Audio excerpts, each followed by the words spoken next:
বাংলাদেশ দাঁড়িয়ে এক সন্ধিক্ষণে নতুন প্রত্যাশায় দরজায় করা নাড়ছে ত্রয়োদশ জাতীয় সংসদ নির্বাচন।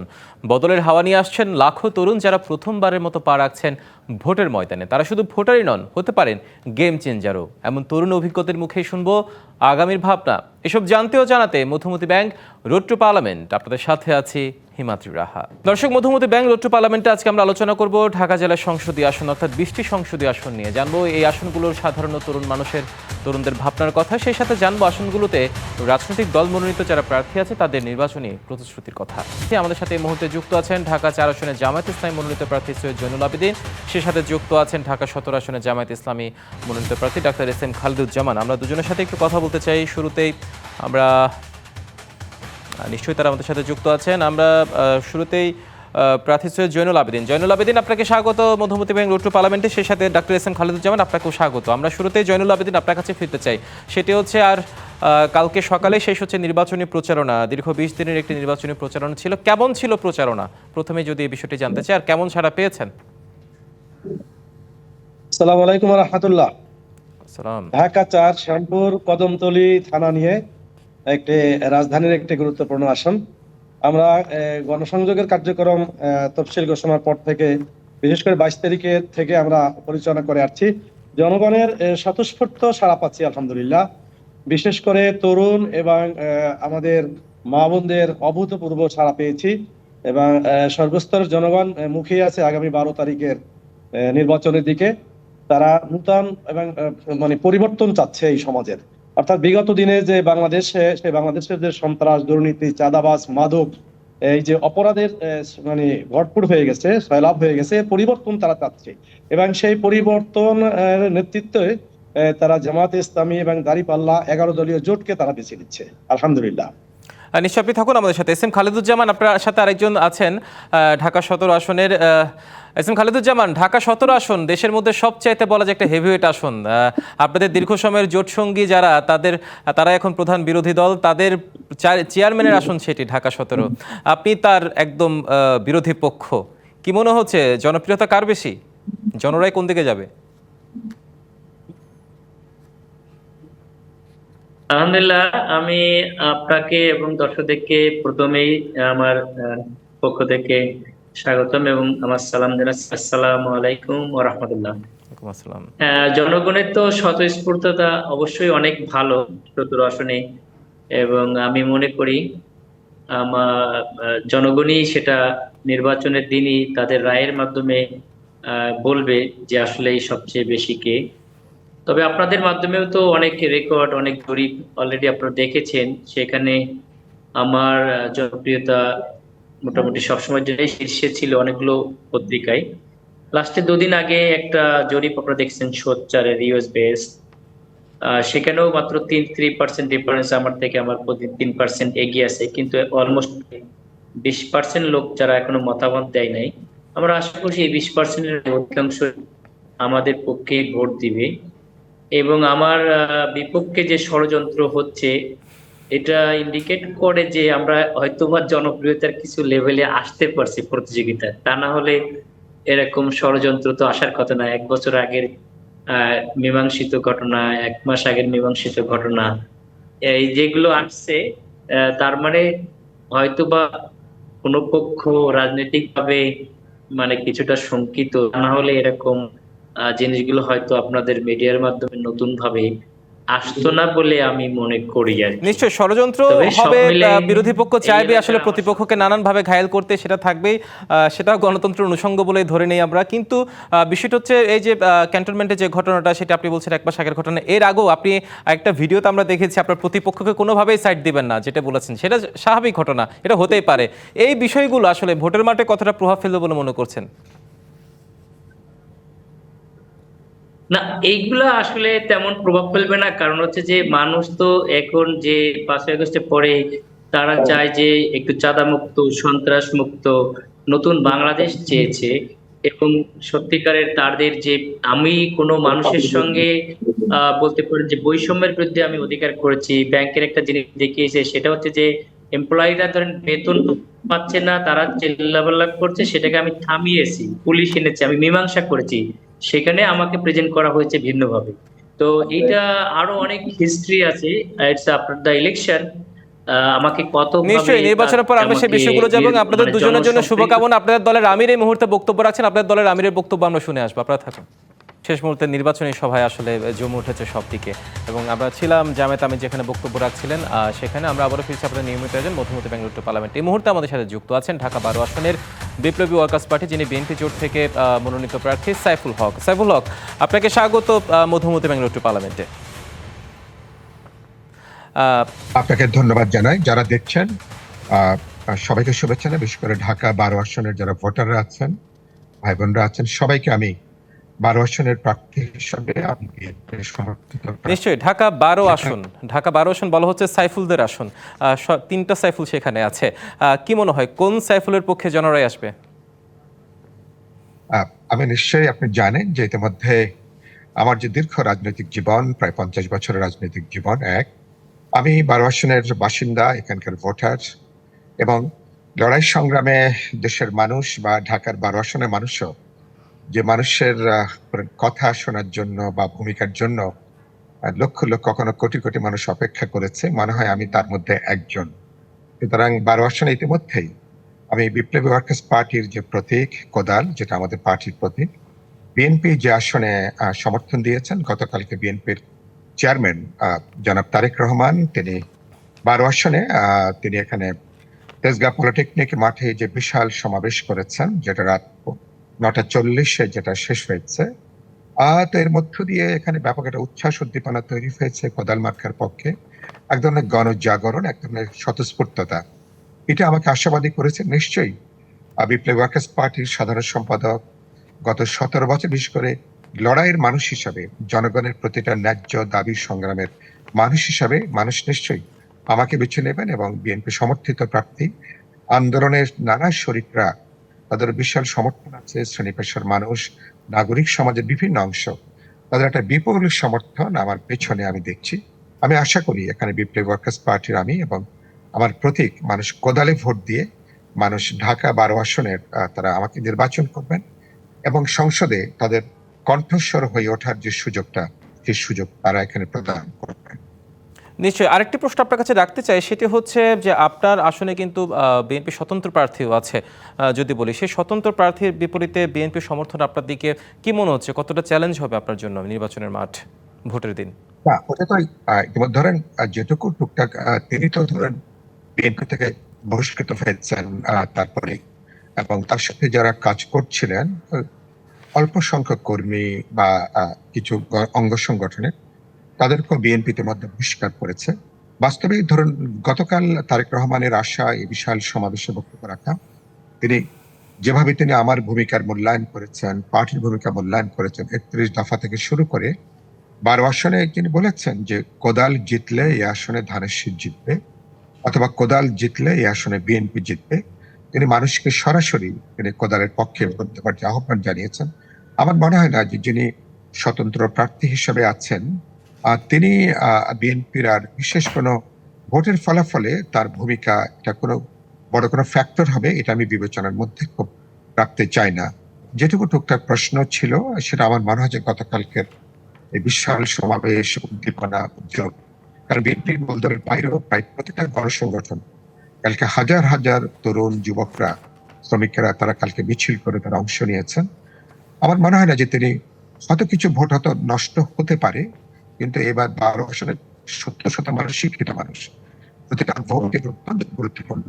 আমার মনে হয় না যে মানুষ, সচেতন কোনো মানুষ, বিএনপি বা আমাদের আন্দোলনের জোটের পক্ষের কোনো মানুষ কোদালের বাইরে ভোট দিয়ে তারা ভোটটাকে তারা নষ্ট করবেন। আমি এটা বিশ্বাস করতে চাই না। আমি আশা করি মানুষ বিপুলভাবে গ্রহণ করেছে, কারণ আমি বলেছি এই আসনের প্রধান ধরেন নাগরিক সেবাগুলো তো সংকট আছে, আপনি জানেন, কোথাও গ্যাস নেই, বিদ্যুতের সংকট আছে, এখানে সন্ত্রাস, চাঁদাবাজি ভয়াবহ আকারে এখানে আছে। মহাখালী বাস টার্মিনাল থেকে শুরু করে কারওয়ান বাজার পর্যন্ত সন্ত্রাস, চাঁদাবাজি, মাফিয়া এবং ভয়াবহ এখানে ব্যবসা। যারা নির্বাচন করছেন দুর্ভাগ্যজনকভাবে তাদের কারো কারো নামের সাথে চাঁদাবাজ, সন্ত্রাসের কিন্তু নাম কিন্তু যুক্ত হয়ে পড়েছে। এই মানুষের পুঞ্জীভূত ক্ষোভ, এই মানুষরা এ ধরনের কোনো মানুষের পক্ষে ভোট দেবেন বা এখানে, তো সেটা আমি একেবারে বিশ্বাস করতে চাই না। মানুষ এবার এখানে আমার যে দীর্ঘ রাজনৈতিক জীবন, আমার যে পরিচ্ছন্ন যে রাজনীতি, নিশ্চয়ই মানুষের আরেকটি বিষয় পক্ষে সেটা আপনার কাছে জানতে চাই, সেটা হচ্ছে অনেকে আছে আসলে প্রার্থী মানে মার্কা দেখে ভোট দেয়, সেক্ষেত্রে আপনার মার্কাটা হচ্ছে কোদাল। আমরা জানি যে বিএনপি বলতে ধানের শীষ বোঝায় বা জামাত বলতে দাঁড়িপাল্লা বোঝায়, সে মার্কা জনিত কোনো জটিলতা আপনি মনে হয় ফেস করবেন হ্যাঁ, কিনা সেদিন। আরেকটি মার্কাকে বিষয় যে এজেন্ট দেওয়ার ক্ষেত্রে ছোট ছোট দলগুলোকে রাজনীতি একটা বেগ পেতে হয় অনেক সময়, সেই বিষয়গুলো নিয়ে যদি একটু বলেন, আপনার কোনো সেই জায়গায় আমাদের চ্যালেঞ্জ আছে কিনা? না না না, জি, প্রথম হচ্ছে যে মার্কাতে ইতিমধ্যে কোদাল মানুষ ব্যাপকভাবে গ্রহণ করেছে।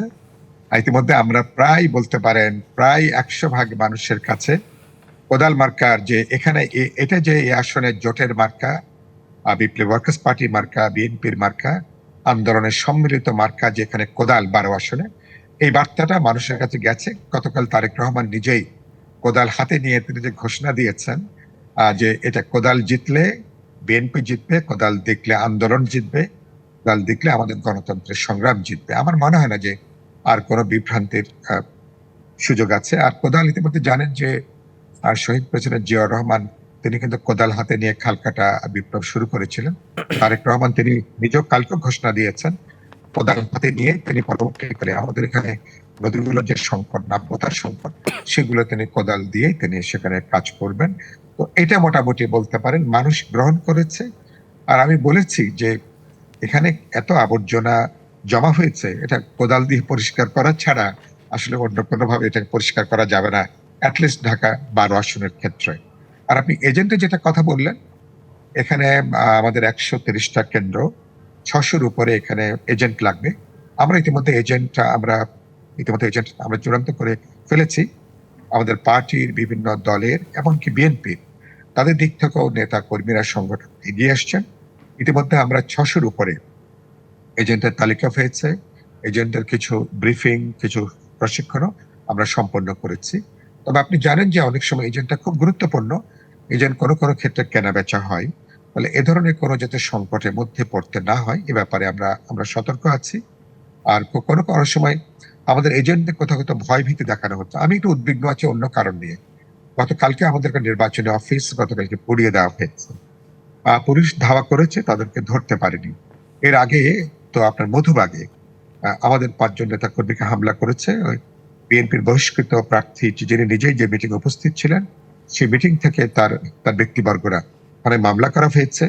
তারা তাদেরকে গ্রেপ্তার পর্যন্ত এখনো করতে পারেনি। আর কিছুটা বেসামাল মনে হয়েছে, কিছুটা অস্থির মনে হয়েছে। তো আমরা বলেছি থানাকে যে আমরা পরিস্থিতি শান্তিপূর্ণ রাখতে চাই, কোনো উস্কানিতে আমরা পা দিতে চাই না। আর নির্বাচন সুষ্ঠু হলে, অবাধ হলে আমাদের অন্যদের সাথে আমাদের ভোটের ব্যবধানটা অনেক বেশি বাড়বে।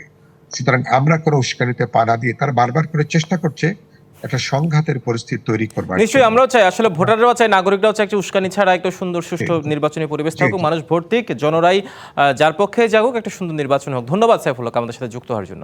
যে আপনাকে অনেক ধন্যবাদ। এই মুহূর্তে আমাদের সাথে যুক্ত আছেন ঢাকা 12 আসনের বিপ্লবী ওয়ার্কার্স পার্টি, যিনি বিএনপি জোট থেকে মনোনীত প্রার্থী সাইফুল হক। সাইফুল হক, আপনাকে স্বাগত মধুমতি ব্যাঙ্গালোর টু পার্লামেন্টে। আপনাকে ধন্যবাদ জানাই। যারা দেখছেন সবাইকে শুভেচ্ছা, বিশেষ করে ঢাকা 12 আসনের যারা ভোটাররা আছেন, ভাই বোনরা আছেন, সবাইকে আমি 12 আসনের প্রার্থী হিসেবে আমি সমর্থিত। নিশ্চয়ই ঢাকা 12 আসন বলা হচ্ছে সাইফুলদের আসন, 3টা সাইফুল সেখানে আছে। কি মনে হয় কোন সাইফুলের পক্ষে জনরাই আসবে? আমি নিশ্চয়ই, আপনি জানেন যে ইতিমধ্যে আমার যে দীর্ঘ রাজনৈতিক জীবন, প্রায় 50 বছরের রাজনৈতিক জীবন, আমি 12 আসনের বাসিন্দা, এখানকার ভোটার, এবং লড়াই সংগ্রামে দেশের মানুষ বা ঢাকার 12 আসনের মানুষও যে মানুষের কথা শোনার জন্য বা ভূমিকার জন্য লক্ষ লক্ষ, কখনো কোটি কোটি মানুষ অপেক্ষা করেছে, মনে হয় আমি তার মধ্যে একজন। সুতরাং 12 আসনে ইতিমধ্যেই আমি বিপ্লবী ওয়ার্কার্স পার্টির যে প্রতীক কোদাল, যেটা আমাদের পার্টির প্রতীক, বিএনপি যে আসনে সমর্থন দিয়েছেন, গতকালকে বিএনপির চেয়ারম্যান জনাব তারেক রহমান, তিনি 12 আসনে তিনি এখানে তেজগাঁ পলিটেকনিক মাঠে যে বিশাল সমাবেশ করেছেন, যেটা রাত 9:40 যেটা শেষ হয়েছে। তো এর মধ্য দিয়ে এখানে ব্যাপক একটা উচ্ছ্বাস উদ্দীপনা তৈরি হয়েছে কোদাল মার্কার পক্ষে। এক ধরনের গণজাগরণ, এক ধরনের স্বতঃস্ফূর্ততা, এটা আমাকে আশাবাদী করেছে। নিশ্চয়ই বিপ্লবী ওয়ার্কার্স পার্টির সাধারণ সম্পাদক গত 17 বছর, বিশেষ করে লড়াইয়ের মানুষ হিসাবে, জনগণের প্রতিটা ন্যায্য দাবি সংগ্রামের মানুষ হিসাবে মানুষ নিশ্চয়ই আমাকে বেছে নেবেন এবং বিএনপি সমর্থিত প্রার্থী আন্দোলনের নানা শরিকরা, তাদের বিশাল সমর্থন আছে, শ্রেণী পেশার মানুষ, নাগরিক সমাজের বিভিন্ন অংশ, তাদের একটা বিপুল সমর্থন আমার পেছনে আমি দেখছি। আমি আশা করি এখানে বিপ্লবী ওয়ার্কার্স পার্টির আমি এবং আমার প্রতীক মানুষ কোদালে ভোট দিয়ে মানুষ ঢাকা 12 আসনের তারা আমাকে নির্বাচন করবেন এবং সংসদে তাদের কণ্ঠস্বর হয়ে ওঠার যে সুযোগটা, সেই সুযোগ তারা এখানে প্রদান করবেন। নিশ্চয়ই আরেকটি প্রশ্ন আপনার কাছে রাখতে চাই, সেটি হচ্ছে যে আপনার আসনে কিন্তু বিএনপি স্বতন্ত্র প্রার্থীও আছে। যদি বলি সেই স্বতন্ত্র প্রার্থীর বিপরীতে বিএনপি সমর্থন আপনার দিকে কি মনে হচ্ছে, কতটা চ্যালেঞ্জ হবে আপনার জন্য নির্বাচনের মাঠ ভোটের দিন? না, ওটা তো ইতিমধ্যে ধরেন যেটুকু টুকটাক তিনি তো ধরেন বিএনপি থেকে বহিষ্কৃত হয়েছেন তারপরে, এবং তার সাথে যারা কাজ করছিলেন অল্প সংখ্যক কর্মী বা কিছু অঙ্গ সংগঠনের, তাদেরকেও বিএনপিতে মধ্যে বহিষ্কার করেছে। বাস্তবে ধরুন গতকাল তারেক রহমানের আশা এই বিশাল সমাবেশে বক্তব্য রাখা, তিনি যেভাবে তিনি আমার ভূমিকার মূল্যায়ন করেছেন, পার্টির ভূমিকা মূল্যায়ন করেছেন, 31 দফা থেকে শুরু করে 12 আসনে তিনি বলেছেন যে কোদাল জিতলে এই আসনে ধানের শীষ জিতবে, অথবা কোদাল জিতলে এই আসনে বিএনপি জিতবে। তিনি মানুষকে সরাসরি তিনি কোদালের পক্ষে ভোট দেওয়ার যে আহ্বান জানিয়েছেন। আমার মনে হয় না যে যিনি স্বতন্ত্র প্রার্থী হিসেবে আছেন তিনি বিএনপির আর বিশেষ কোনো ভোটের ফলাফলে তার ভূমিকা এটা কোনো বড় কোনো ফ্যাক্টর হবে এটা আমি বিবেচনার মধ্যে খুব রাখতে চাই না। যেটুকু টুকটাক প্রশ্ন ছিল সেটা আমার মনে হয় যে গতকালকের এই বিশাল সমাবেশ, উদ্দীপনা, উদ্যোগ, কারণ বিএনপি মূল দলের বাইরেও প্রায় প্রতিটা গণসংগঠন কালকে হাজার হাজার তরুণ যুবকরা, শ্রমিকেরা তারা কালকে মিছিল করে তারা অংশ নিয়েছেন। আমার মনে হয় না যে তিনি হয়তো কিছু ভোট হয়তো নষ্ট হতে পারে, কিন্তু এবার 12 আসলে 70% মানুষ শিক্ষিত মানুষ, প্রতিটা ভোট কিন্তু অত্যন্ত গুরুত্বপূর্ণ। আমার মনে হয় না যে মানুষ সচেতন কোনো মানুষ বিএনপি বা আমাদের আন্দোলনের জোটের পক্ষের কোনো মানুষ কোদালের বাইরে ভোট দিয়ে তারা ভোটটাকে তারা নষ্ট করবেন। আমি এটা বিশ্বাস করতে চাই না। আমি আশা করি মানুষ বিপুলভাবে গ্রহণ করেছে, কারণ আমি বলেছি এই আসনের প্রধান ধরেন নাগরিক সেবাগুলো তো সংকট আছে, আপনি জানেন, কোথাও গ্যাস নেই, বিদ্যুতের সংকট আছে, এখানে সন্ত্রাস, চাঁদাবাজি ভয়াবহ আকারে এখানে আছে। মহাখালী বাস টার্মিনাল থেকে শুরু করে কারওয়ান বাজার পর্যন্ত সন্ত্রাস, চাঁদাবাজি, মাফিয়া এবং এর ভয়াবহ এখানে ব্যবসা। যারা নির্বাচন করছেন দুর্ভাগ্যজনকভাবে তাদের কারো কারো নামের সাথে চাঁদাবাজ, সন্ত্রাসের কিন্তু নাম কিন্তু যুক্ত হয়ে পড়েছে। এই মানুষের পুঞ্জীভূত ক্ষোভ, এই মানুষরা এ ধরনের কোনো মানুষের পক্ষে ভোট দেবেন বা এখানে তো সেটা আমি একেবারে বিশ্বাস করতে চাই না। মানুষ এবার এখানে আমার যে দীর্ঘ রাজনৈতিক জীবন, আমার যে পরিচ্ছন্ন যে রাজনীতি, নিশ্চয়ই মানুষের আরেকটি বিষয় পক্ষে সেটা আপনার কাছে জানতে চাই, সেটি হচ্ছে অনেকে আছে আসলে প্রার্থী মানে মার্কা দেখে ভোট দেয়, সেক্ষেত্রে আপনার মার্কাটা হচ্ছে কোদাল। আমরা জানি যে বিএনপি বলতে ধানের শীষ বোঝায় বা জামাত বলতে দাঁড়িপাল্লা বোঝায়, সে মার্কা জনিত কোনো জটিলতা আপনি মনে হয় ফেস করবেন কিনা সেদিন। আরেকটি বিষয় যে এজেন্ট দেওয়ার ক্ষেত্রে ছোট ছোট দলগুলোকে রাজনীতি একটা বেগ পেতে হয় অনেক সময়, সেই বিষয়গুলো নিয়ে যদি একটু বলেন, আপনার কোনো সেই জায়গায় চ্যালেঞ্জ আছে কিনা? না না জি, প্রথম হচ্ছে যে মার্কাতে ইতিমধ্যে কোদাল মানুষ ব্যাপকভাবে মানুষ গ্রহণ করেছে। ইতিমধ্যে আমরা প্রায় বলতে পারেন প্রায় 100% মানুষের কাছে কোদাল মার্কার যে এখানে এটা যে এই আসনের জোটের মার্কা, বিপ্লবী ওয়ার্কার্স পার্টির মার্কা, বিএনপির মার্কা, আন্দোলনের সম্মিলিত মার্কা যেখানে কোদাল 12 আসনে, এই বার্তাটা মানুষের কাছে গেছে। গতকাল তারেক রহমান নিজেই কোদাল হাতে নিয়ে তিনি যে ঘোষণা দিয়েছেন যে এটা কোদাল জিতলে বিএনপি জিতবে, কোদাল দেখলে আন্দোলন জিতবে, কোদাল দেখলে আমাদের গণতন্ত্রের সংগ্রাম জিতবে। আমার মনে হয় না যে আর কোনো বিভ্রান্তির সুযোগ আছে। আর কোদাল ইতিমধ্যে জানেন যে শহীদ প্রেসিডেন্ট জিয়াউর রহমান তিনি কিন্তু কোদাল হাতে নিয়ে খালকাটা বিপ্লব শুরু করেছিলেন। তারেক রহমান তিনি নিজেও কালকে ঘোষণা দিয়েছেন কোদাল হাতে নিয়ে তিনি পরবর্তীকালে আমাদের এখানে নদীগুলোর যে সংকট, নাব্যতার সংকট, সেগুলো তিনি কোদাল দিয়ে তিনি সেখানে কাজ করবেন। তো এটা মোটামুটি বলতে পারেন মানুষ গ্রহণ করেছে। আর আমি বলেছি যে এখানে এত আবর্জনা জমা হয়েছে, এটা কোদাল দিয়ে পরিষ্কার করা ছাড়া আসলে অন্য কোনোভাবে এটা পরিষ্কার করা যাবে না, অ্যাটলিস্ট ঢাকা 12 আসনের ক্ষেত্রে। আর আপনি এজেন্টের যেটা কথা বললেন, এখানে আমাদের 130টা কেন্দ্র, 600-র উপরে এখানে এজেন্ট লাগবে। আমরা ইতিমধ্যে এজেন্ট আমরা চূড়ান্ত করে ফেলেছি। আমাদের পার্টির বিভিন্ন দলের এমনকি বিএনপির তাদের দিক থেকেও নেতা কর্মীরা সংগঠন এগিয়ে আসছেন। ইতিমধ্যে আমরা 600-র উপরে এজেন্টের তালিকা হয়েছে। এজেন্টের কিছু ব্রিফিং, কিছু প্রশিক্ষণও আমরা সম্পন্ন করেছি। তবে আপনি জানেন যে অনেক সময় এজেন্টটা খুব গুরুত্বপূর্ণ। এজেন্ট কোনো কোনো ক্ষেত্রে কেনা বেচা হয়। ফলে এ ধরনের কোনো যাতে সংকটের মধ্যে পড়তে না হয়, এ ব্যাপারে আমরা সতর্ক আছি। আর কোনো কোনো সময় আমাদের এজেন্টদের কোথাও কোথাও ভয় ভীতি দেখানো হচ্ছে। আমি একটু উদ্বিগ্ন আছি অন্য কারণ নিয়ে। গতকালকে আমাদের একটা নির্বাচনী অফিস গতকালকে পুড়িয়ে দেওয়া হয়েছে। পুলিশ ধাওয়া করেছে, তাদেরকে ধরতে পারেনি। এর আগে তো আপনার মধুবাগে আমাদের 5 জন নেতা কর্মীকে হামলা করেছে। বিএনপির বহিষ্কৃত প্রার্থী যিনি নিজেই যে মিটিং উপস্থিত ছিলেন, সেই মিটিং থেকে তার ব্যক্তিবর্গরা থানায় মামলা করা হয়েছে। তারা তাদেরকে গ্রেপ্তার পর্যন্ত এখনো করতে পারেনি। আর কিছুটা বেসামাল মনে হয়েছে, কিছুটা অস্থির মনে হয়েছে। তো আমরা বলেছি থানাকে যে আমরা পরিস্থিতি শান্তিপূর্ণ রাখতে চাই, কোনো উস্কানিতে আমরা পা দিতে চাই না। আর নির্বাচন সুষ্ঠু হলে, অবাধ হলে আমাদের অন্যদের সাথে আমাদের ভোটের ব্যবধানটা অনেক বেশি বাড়বে। সুতরাং আমরা কোনো উস্কানিতে পা না দিয়ে, তারা বারবার করে চেষ্টা করছে একটা সংঘাতের পরিস্থিতি তৈরি করবার। নিশ্চয়ই আমরাও চাই, আসলে ভোটাররাও চাই, নাগরিকরাও চাই একটা উস্কানি ছাড়া একটা সুন্দর সুষ্ঠু নির্বাচনী পরিবেশ থাকুক, মানুষ ভোট দিক, জনরাই যার পক্ষে যাগুক, একটা সুন্দর নির্বাচন হোক। ধন্যবাদ সাইফুল হক আমাদের সাথে যুক্ত হওয়ার জন্য। যে আপনাকে অনেক দর্শক, রোড টু পার্লামেন্টে পর্যায়ে আমাদের সাথে যুক্ত আছেন যুবদলের কেন্দ্রীয় নির্বাহী কমিটির যুগ্ম সাধারণ সম্পাদক জাহাঙ্গীর আলম দুলাল। জাহাঙ্গীর আলম দুলাল, আপনাকে স্বাগত মধুমতি ব্যাংক রোড টু পার্লামেন্টে। ধন্যবাদ ডিবিসি রোড টু পার্লামেন্টকে আমাকে এখানে যুক্ত করার জন্য। আজকে 9 তারিখ, 10 আর 11 তারপর দিনই কিন্তু নির্বাচন। কেমন মনে হচ্ছে, কতটা সুষ্ঠু হবে, কতটা লেভেল প্লেইং ফিল্ড আছে সেখানে পুরো নির্বাচন জুড়ে? এখন পর্যন্ত আমার কাছে এটা ভালোই মনে হচ্ছে। আমি আশাবাদী যে একটা ভালো সুষ্ঠু নিরপেক্ষ নির্বাচন হবে, কারণ এখন পর্যন্ত তেমন কোনো দুর্ঘটনা বা অঘটন ঘটেনি যে নির্বাচন সুষ্ঠু হবে না। কারণ এটা আমাদের দীর্ঘদিনের প্রতীক্ষার ফল। এদেশের জনগণ বিগত 16 বছর কোনো ভোট দিতে পারে নাই, এবং এই দেশের জনগণ বৈষম্য বিরোধী ছাত্র আন্দোলন, যুবদল, ছাত্রদল, বিএনপি, অন্য রাজনৈতিক দল সবাই মিলে যে আমরা 5ই আগস্ট যে গণ অভ্যুত্থান হয়েছিল, তারই ধারাবাহিকতা আমরা এই নির্বাচনটা পেয়েছি।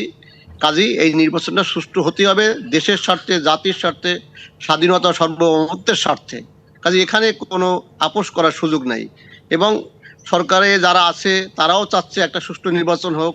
যদি সুষ্ঠু নির্বাচন না হয় তাহলে আমাদের ভাগ্যাকাশে একটা চরম দুর্যোগের ঘনঘটা নেমে আসবে। কাজে আমরা চাই না আমরা আর পিছনে চলে যাই, আমরা সামনের দিকে এগিয়ে যেতে চাই। সুষ্ঠু নির্বাচন হবে, জনগণ ভোট দিয়ে যাকে ভালো মনে করে নির্বাচিত করবে, তারাই আগামী দিনের দেশ গঠনে কাজ করবে। নিশ্চয়ই, কিন্তু গতকাল পটুয়াখালীতে আমরা একটা সংঘর্ষের ঘটনা শুনেছি, এর আগের দিনও শুনেছি, মানে নিয়মিত প্রচার প্রচারের বেশ কিছু সংঘর্ষের ঘটনা হয়েছে। নিহতের সংখ্যা মানে নেহায়েত কম নয়, কিন্তু সবকিছু মিলিয়ে ভোটাররা তো আসলে শান্তিপূর্ণ নির্বাচন চাই, শান্তিপূর্ণ পরিবেশে ভোট দিতে চাই। এদের সংঘাতগুলো আসলে ভোটারদেরকে কতটা মানে শঙ্কায় ফেলে দেয়, কি মনে হয় আপনার কাছে? দেখেন, এই একটা বড় নির্বাচন, তো এখানে কিছু অঘটনা বিচ্ছিন্ন ঘটনা দুই একটা হবেই। তারপরে আমরা আশাবাদী যে আমরা এগুলো ওভারকাম করতে পারবো। এখানে আর্মি নেমেছে, বিডিআর আছে, আইন শৃঙ্খলা রক্ষাকারী বাহিনী আছে, সবাই মিলে আমরা ঐক্যবদ্ধভাবে সুষ্ঠু নির্বাচন আশা করি হবে। আমরা আশাবাদী, আমরা 99% আশাবাদী যে সুষ্ঠু নির্বাচন হবে। হ্যাঁ, কিছু কিছু দল কেউ হয়তো বিচ্ছিন্ন ঘটনা ঘটাতে চাবে, বা একটা দুর্বিসন্ধিমূলক কিছু আচরণ আছে কিছু কারো ভিতরে। যখন দেখবে যে তারা সোজা পথে ওভারকাম করতে পারছে না বা বিজয়ী হতে পারছে না, তখন তারা গন্ডগোল করার চেষ্টা করবে। আপনি দেখবেন যে আপনার এই নির্বাচন প্রক্রিয়া যখন শুরু হয়েছে, তখনই একটি রাজনৈতিক দল শুধু নির্বাচন পিছানোর জন্য পায়তারা করছে। তারা এখনো ওই চেষ্টা অব্যাহত আছে। দেখেন, রাজনীতির ভিতরে আপনার ষড়যন্ত্র থাকি, রাজনীতির একটা অংশ ষড়যন্ত্র। এখন যারা আপনার দুর্বল, তারা ষড়যন্ত্রের পথ দিয়েই তারা ক্ষমতায় যেতে চায়, কিন্তু সেটা আদৌ এই বাংলাদেশের মাটিতে সম্ভব হবে না। কারণ বাংলাদেশে আপামর জনসাধারণ, ছাত্র, যুবক, শিক্ষক, কর্মজীবী সবাই কিন্তু ঐক্যবদ্ধ আপনার নির্বাচনের পক্ষে। কাজে নির্বাচনটা হতেই হবে, এবং ইনশাআল্লাহ নির্বাচনটা একটা সুন্দর সুষ্ঠু নির্বাচন হবে, আমরা সেটা আশাবাদী। তবে যারা ওই দুষ্কৃতিকারী, তারা কিন্তু দুরভিসন্ধি, তারা বিভিন্ন ধরনের ইঞ্জিনিয়ারিং ম্যানিপুলেশনের তারা করে যাচ্ছে, সেটাও আমাদের নজরে আছে, কিন্তু আমরা সেটা ওভারকাম করতে পারবো ইনশাআল্লাহ। নিশ্চয়ই, জাহাঙ্গীর আলম দুলাল আমাদের সাথে যুক্ত হওয়ার জন্য। দর্শক, মধুমতি ব্যাংক রোড টু পার্লামেন্টের পর্যায়ে আমার সাথে যুক্ত আছেন একজন কেন্দ্রীয় যুবদল নেতা মেরাজ আজিম। নিশ্চয়ই তিনি আমাদের সাথে যুক্ত আছেন। আপনাকে স্বাগত মধুমতি ব্যাংক রোড টু পার্লামেন্টে।